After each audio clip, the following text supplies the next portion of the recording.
Alors, d'abord, il y a quand même une bonne nouvelle. La situation de stock de céréales est plutôt bonne. Les 4 dernières années, on a fait de bonnes récoltes de céréales sur Terre. On a récolté plus que ce qu'on a consommé. Donc la situation est nettement meilleure que celle qu'on avait en 2007 ou bien en 2010, quand les mêmes problèmes ont provoqué les révolutions arabes, parce que le prix du blé avait doublé, et Moubarak a sauté, voilà, et les autres, et Ben Ali. Et donc là, les stocks sont plutôt bons, et les prévisions de récolte 2020 sont plutôt bonnes.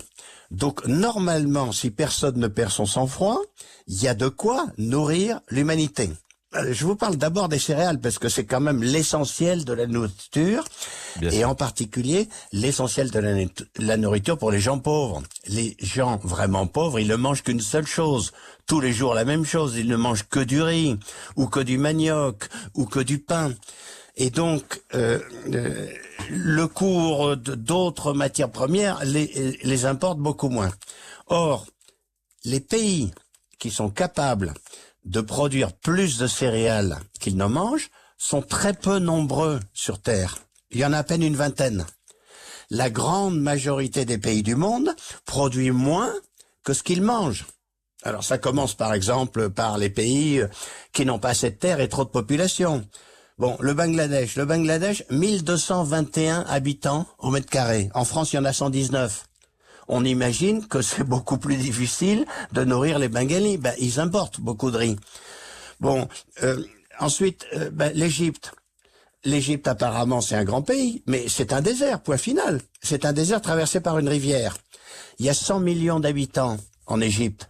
On ne peut pas nourrir 100 millions d'habitants alors qu'il n'y a que 4% des terres cultivables. L'Égypte, chaque année, c'est le premier ou le deuxième importateur mondial de blé. Si nous bloquons notre blé, nous qui pouvons en produire plus, les Égyptiens auront faim. Mais alors on justement, continue plus près de chez nous, allez, l'Algérie. Justement, Bruno, avant de voir l'Algérie, parce que c'est intéressant, mais qu'est-ce qui pousse justement les pays exportateurs à restreindre leur commerce? Qu'est-ce qui pousse on a vu que la Russie avait décidé de plutôt garder son blé. C'est la peur de manquer? Alors, soit ils perdent leur sang-froid, soit ils ont envie de spéculer. Ne négligeons pas ça non plus. Parce qu'effectivement, si le commerce se bloque, les prix vont monter. Donc ça intéresse les gens qui... Mais pour le moment, j'ai l'impression que c'est plutôt le sang-froid. Et donc, c'est pour ça qu'il y a une déclaration solennelle, mais c'est très rare de voir ça, commune, de toutes les organisations des Nations Unies, l'OMS, la FAO pour l'agriculture, l'OMC pour le commerce, le PAM, le Programme alimentaire mondial, qui disent surtout, continuer à exporter.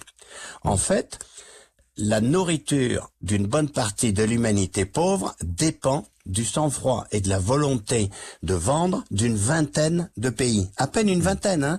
Pour le blé, c'est évidemment l'Union européenne, à commencer par la France, c'est la Russie, l'Ukraine, le Kazakhstan, et puis c'est les États-Unis et le Canada. Pour le maïs, c'est les États-Unis, le Brésil et l'Argentine.